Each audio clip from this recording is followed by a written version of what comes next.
मंगळ दोष असणं हे प्रत्येक वेळेला नेगेटिव्हच असेल असं काही जरुरी नाही, असं आवश्यक नाहीये. आणि आणखीन एक मी तुम्हाला सांगतो की कोणतेही एक ग्रह किंवा पत्रिकेतला एक ग्रह योग हा आपलं आयुष्य बनवण्यासाठी किंवा बिघडवण्यासाठी कारणीभूत नाही होत. म्हणजे उदाहरणार्थ कितीतरी कुंडल्या मी तुम्हाला अशा देऊ शकीन की त्या कुंडल्यांमध्ये मंगळ दोष आहे पण तरीही विवाह सौख्य अतिशय चांगल्या पद्धतीने चाललेलं आहे. किंवा अशाही कुंडल्या मी देऊ शकेन की त्याच्यात मंगळ दोष नाहीये आणि तसं नसताना सुद्धा त्यांच्या विवाह विच्छेदापर्यंत वेळ आलेली आहे किंवा विवाह विच्छेद झालेला आहे, विवाह सौख्याची हानी झालेली आहे. म्हणजेच केवळ एक ग्रह योग किंवा एक ग्रह हा आपल्याला त्रास देईल किंवा पूर्ण आपलं आयुष्य उद्ध्वस्त करून टाकेल एवढ्यासाठी तो पुरेसा नाहीये. आणि आणखीन एक भाग की जसं आपल्याकडे एखाद्या स्त्रीच्या म्हणजे विवाह सौख्याची हानी झाली तर स्त्रीच्या पत्रिकेकडे बोट दाखवलं जातं की तिच्या पत्रिकेत मंगळ आहे म्हणून. तर आपण असं एक उदाहरण म्हणून घेऊया की तिला वैधव्य योग आला तर तो हे वैधव्य तिच्या पत्रिकेत मंगळ आहे म्हणून आलाय असं आपण समजतो. पण असं नसतं, असं नाही होणार का? दुसऱ्या पद्धतीने विचार करूया की तिचा जोडीदार ज्याचा मृत्यू झालेला आहे त्याची आयुष्यरेषा छोटी आहे, हा एक भाग होऊ शकतो. दुसरा भाग असा होऊ शकतो की तो जसा हिचा पती आहे तसा कुणाचा तरी मुलगा पण आहे की नाही, म्हणजे त्या आई वडिलांच्या पत्रिकेमध्ये ही संतती सौख्याची हानी हाही त्याच्यातला एक भाऊ होऊ शकतो. किंवा त्यांना एखादा मुलगा आहे या दोघांना आणि त्याच्या पत्रिकेमध्ये पितृसौख्य नाहीये तरी या सगळ्याचा मिळून हा रिझल्ट होऊ शकतो की नाही.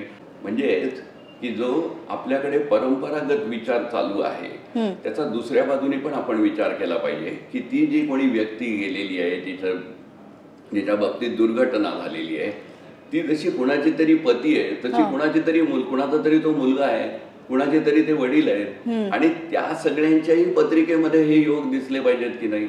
पण आपल्याकडे परंपरेनुसार सगळा हे दोष त्या स्त्रीवर टाकला जातो. बरोबर. तर जे काही योग्य नाही. मी मगाशी म्हटलं तसं की केवळ एक दोष तुमची पत्रिका घडवायला किंवा बिघडवायला पुरेसा होत नाही. तर त्या दृष्टीने या शास्त्राकडे आपण बघितलं पाहिजे.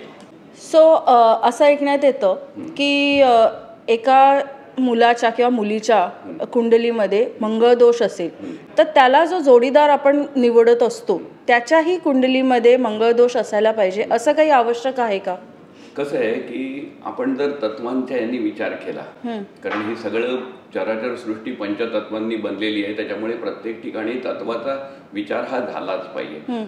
तर मंगळ दोष आहे म्हणजे काय, जसं मी सुरुवातीला म्हटलं की तो मंगळ अग्नी तत्वाचा आहे. तर एकाच्या पत्रिकेमध्ये अग्नी आहे असं आपण समजूया तर दुसऱ्याच्याही जोडीदाराच्याही पत्रिकेत मंगळ दोषाचीच आहे म्हणजे तिथेही अग्नी आहे. तर आयुर्वेदामध्ये एक असं सूत्र आहे की सामान्य वृद्धी करतं म्हणजे अग्नी आणि अग्नी सोबत आला तर अग्नी विझणार नाही आहे, अग्नी वाढणार आहे. म्हणजे मग तिथे त्यांची भूमिका हे आपण जोडीदार कमी आहोत आणि मी प्रतिस्पर्धी जास्ती आहोत आणि मला तुझ्यावरती विजय मिळवायचा आहे ही त्यांची भूमिका होते. आणि मग जे आपण म्हणतो की हे दोघे एकमेकांचे आयुष्याचे जोडीदार आहेत तर तसं आयुष्याचं जोडीदार नाही होत. आणि मग तुम्ही एक साधं उदाहरण देतो की जर दोघांच्याही पत्रिकेमध्ये मंगळ असेल तर तुम्हाला त्यांचं बँक अकाउंट जे आहे ते ऑपरेट करतानाचं आयदर ऑर सर्वायव्हर हे नाही दिसणार, हे सेल्फ अकाउंटच असेल की मी माझा अकाउंट बॅलन्स वाढवतो, दुसरा पार्टनर म्हणणार आहे की मी माझा अकाउंट बॅलन्स वाढवतो. मग अशा याच्यात खर्च कोणी करायचा मला सांगा. मग जर ही सामान्य वृद्धी होते असा जर आयुर्वेदाचा नियम आहे तर इथे कशाची वृद्धी होते हे आपण समजून घेतलं पाहिजे की इथे अग्नीची वृद्धी होतीये म्हणजे ईर्ष्या वाढतीये, तुमच्यातलं एकमेकांमधलं संघर्ष वाढतोय. आणि मग अशा ह्याच्यात काय होईल की जे होणं अपेक्षित नाहीये म्हणजे एकमेकांना प्रेम देण्यासाठी तो दोन जीव एकत्र आले आहेत की नाही मग ते एकमेकांना प्रेम देण्याच्या ऐवजी एकमेकांचे प्रतिस्पर्धी होऊन एकमेकांच्या पायात पाय घालायचा प्रयत्न करतील. आणि मग कारण शेवटी ती स्पर्धा होईल, प्रतिस्पर्धी आपण ज्या वेळेला म्हणतो तेव्हा ती स्पर्धा होते. आणि मग मला कसंही करून तुमच्या पुढे जायचंय, मग तुमच्या पुढे जायचंय असं म्हटल्यानंतर जर मी तुमचा स्पीड मॅच करू शकत नसेल तर मी तुमचा पाय तर खेचूच शकतो ना. आणि तेही असं आवश्यक नाहीये की मी पुढे जाण्यासाठी मीच दरवेळेला एफर्ट्स घेतले पाहिजेत असं नाही. तुमचं स्पीड मी कमी केला तरी मी पुढे जाणार आहे. पण आपल्याला ते अपेक्षित नाहीये विवाह संस्थेमध्ये.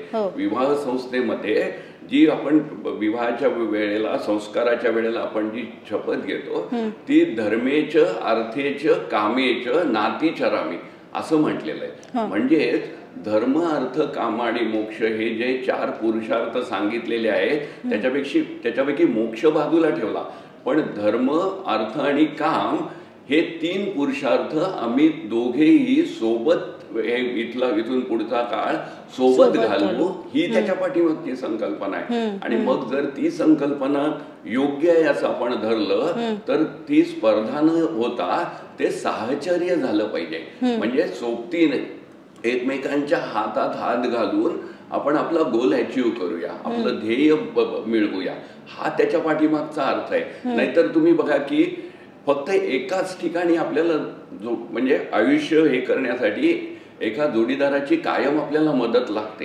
आणि जर तो जोडीदार न राहता आपला प्रतिस्पर्धी राहिला तर आपल्याला सांभाळणार आहे कोण सांगा मला. म्हणजे लग्न होईस्तोपर्यंत आई आपल्याला सांभाळत असते आणि लग्न झाल्यानंतर आपला जोडीदार आपल्याला सांभाळतो की नाही, आणि ती त्याच्यात अपेक्षा आहे. आणि ती अपेक्षा जर पूर्ण व्हायची असेल तर मी परत असं म्हणेन की केवळ मंगळ दोषामुळे पत्रिका हे होत नाही, किंवा मग एकाच्या पत्रिकेमध्ये मंगळ असेल तर दुसऱ्याचीही पत्रिका मंगळाचीच असली तर हे त्याच्यावरचं योग्य सोल्युशन असणार नाही, योग्य मार्ग असणार नाही. आणि पत्रिका हे करत असतात ना, माझा अनुभव असा आहे की केवळ एकटा मंगळ असेल पत्रिकेत तर तो विध्वंस करतो असं नाही, पण त्याच्यासोबत इतर जर काही आणखीन दोष असतील पत्रिकेमध्ये तर मात्र तो मंगळ, म्हणजे जसं आपण म्हणतो की थेंब थेंब मिळून समुद्र होतो.